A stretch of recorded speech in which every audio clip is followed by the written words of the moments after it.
তাসকিন আহমেদ, মোস্তাফিজুর রহমান আইপিএলে যাচ্ছেন কিনা, যদি তারা আইপিএল এর অফার পেয়ে থাকেন, এখন পর্যন্ত তারা এনওসি কেন চায় নাই? Bangladesh cricket board, Nazmul Abedin Fahim cricket operations chairman, তিনি বলেছেন কেউ এখন পর্যন্ত এনওসি চায় নাই। বাংলাদেশ ক্রিকেট বোর্ডকে, নাজমুল আবেদিন ফাহিমকে আরো একটা প্রশ্ন করা হয়েছিল সেই সময় যে কারো কি অফার আছে, এটার উত্তরেও তিনি বলেছিলেন কেউ এখনো আবেদন করে নাই এনওসির জন্য, কারো অফার আছে কিনা সেই উত্তরটা তিনি দেন নাই। যদি অফার থেকে থাকে তাহলে কেন এটা পরিষ্কার করছে না বাংলাদেশ ক্রিকেট বোর্ড এবং দুই ক্রিকেটার আদৌ অফার আছে কিনা? অফার থাকলে এই দুই ক্রিকেটারের আইপিএল এ যাবার সম্ভাবনা আছে কিনা? কারণ আইপিএল এ খেলতে হলে একটা নির্দিষ্ট ফ্র্যাঞ্চাইজি যারা 120 কোটি রুপির বেশি খরচ করতে পারবে না, এরকম একটা হিসাব নিকাশ রয়েছে। সো ওই অর্থটা যারা, ওই ক্যাপটা যারা অলমোস্ট ফুলফিল করে ফেলেছে, যারা 119 কোটি রুপি কথার কথা খরচ করে ফেলেছে, মুস্তাফিজকে 2 কোটি রুপি নিয়ে তো তার নেয়ার সুযোগ নেই, তাহলে তাদের কি সুযোগ আছে কিনা? এই সব বিভ্রান্তি নিয়ে আমার কাছে মনে হয় আলোচনা করা দরকার, এবং সেই নিয়ে এই কনফ্লিক্ট। প্রথম কথা যেটা, যে এই দুই ক্রিকেটারের অফার আছে কিনা, খুব স্পষ্টভাবে বললে তাসকিন আহমেদের ব্যাপারে অফার নেই এই কথা বলার সুযোগ নেই। মুস্তাফিজের ব্যাপারে অফারের থেকে আগ্রহের সংখ্যাটা বা আগ্রহের বিষয়টা কেকেআর এর বেশি, বাট তাসকিন আহমেদের অফার যে আছে এই ব্যাপারটাকে অ্যাভয়েড করার কোনো সুযোগ নেই। প্রশ্ন হলো, তাসকিনের যদি অফার থাকে তাহলে তাসকিন আহমেদ কেন আইপিএল এ খেলার অফার থাকার পরেও এনওসি নিয়ে কথা বলছেন না? ক্রিকেট অপারেশনসের কাছে অফিসিয়ালি কেন তাসকিন আহমেদ এখন পর্যন্ত অ্যাপ্লাই করে নাই? উত্তরটা হচ্ছে, ধরুন আমি আমার প্রফেশন চেঞ্জ করব, কথার কথা, তারাও তো আসলে বাংলাদেশের হয়ে খেলার সময়টায় ছুটি নিয়ে আরেকটা জায়গায় খেলবে, মানে প্রফেশনটা একটু চেঞ্জ করবে।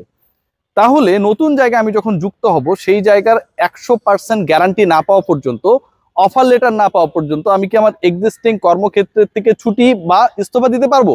নিশ্চয়ই আমি পারবো না। তাসকিন আহমেদকে এখন পর্যন্ত তার দল লখনৌ সুপার জায়ান্টস তাদের সাথে ভার্বালি যে কথাবার্তা অথবা তাদের ইন্টারেস্টের জায়গার যে ব্যাপারগুলো যতটুকু প্রকাশ করেছে, তাসকিনকে তারা নিচ্ছেই। They are all set to take Taskin as a team member. এই জায়গাটায় তারা এখন পর্যন্ত অ্যাসুরেন্স দেয় নাই। তার মানে কি তাসকিনের অফার নাই? তার মানে কি তাসকিনের সম্ভাবনা কমে গেছে? একদম না। এটাকে ক্লিয়ার করি। যেহেতু অফিসিয়াল অফারটা পেন এন্ড পেপারে আসে নাই, তাসকিন আহমেদও এনওসির জন্য অ্যাপ্লাই করবে না। তাসকিন যদি এনওসির জন্য অ্যাপ্লাই করে, ধরেন কথার কথা, তাকে বলে দেওয়া হলো তুমি উন্মুক্ত to play for IPL teams, এরপরে তাকে লখনৌ নিল না, তাহলে ব্যাপারটা কেমন দাঁড়ালো? সো আগে অফিসিয়াল হতে হবে, and then Taskin will officially apply to BCB for his lips. I think it's clear.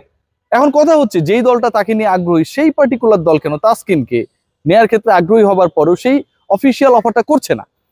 এই প্রশ্ন তো খুব ভ্যালিড না, যে আমি হচ্ছে কাউকে আমার দলে, আমার টিমে অনেকে কাজ করে, নেয়ার জন্য আগ্রহী, কিন্তু আমি তাকে অফিসিয়ালি বলছি না যে তুমি কালকে থেকে কাজ শুরু করো, তুমি তোমার আগের কর্মক্ষেত্রকে জানিয়ে দাও, এই সময়টা তুমি আমার হয়ে কাজ করবা। এটার পেছনে কারণ আছে। আমি যে ক্যাপিংটার কথা বললাম, যে একটা নির্দিষ্ট পরিমাণ টাকা, একটা নির্দিষ্ট পরিমাণ রুপি, এর বেশি আসলে কোনো দল খরচ করতে পারবে না। এখন দলগুলো যখন দল গড়ে, যখন মেগা নিলাম হলো সৌদি আরবের রিয়াদে, সেই সময়টা আপনারা যদি খেয়াল করে দেখেন, প্রত্যেকটা দলই অলমোস্ট তাদের বাকেট শূন্য করে ফেলেছিল, এমটি করে ফেলেছিল। 120 কোটির কাছাকাছি অ্যামাউন্টে খরচ সবাই করে ফেলেছিল।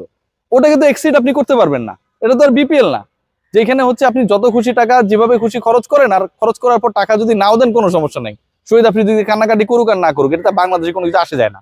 এটা আইপিএল, এরা প্রফেশনালি চলে।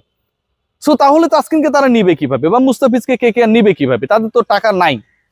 নেয়ার ওয়েটা হচ্ছে, একটা আমি আপনাকে রিসেন্ট পাস্ট এক্সাম্পল দিই। সাকিব আল হাসান, তাকে কলকাতা নিয়েছিল, তার লাস্ট যে সিজনটা আইপিএল এ খেলার কথা ছিল, সেই পার্টিকুলার সিজনে সাকিব আল হাসানকে নেয়ার পরেও কলকাতা ফাইনালি রিকোয়েস্টেড হিম যে তিনি যেন তার নামটা উইথড্র করে নেয়, কারণ সাকিব আল হাসান ফুল সিজনের জন্য এভেলেবেল ছিলেন না।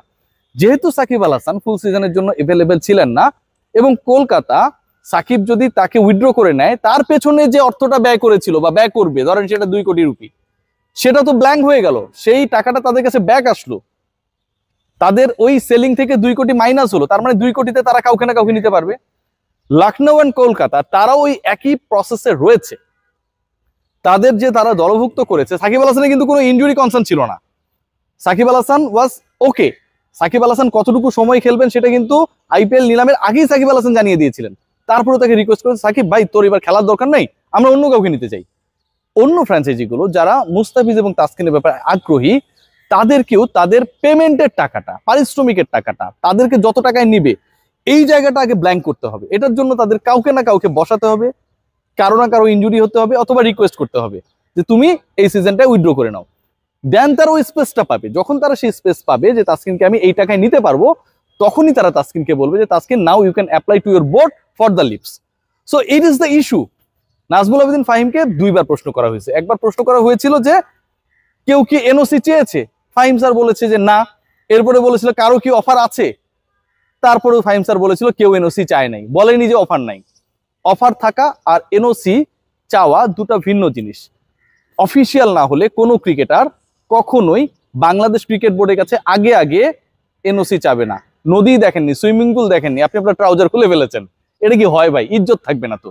আগে অফিসিয়াল হতে হবে, and then they could apply for the NOC. সবাই ভালো থাকবেন, টেক গ্রেট কেয়ার।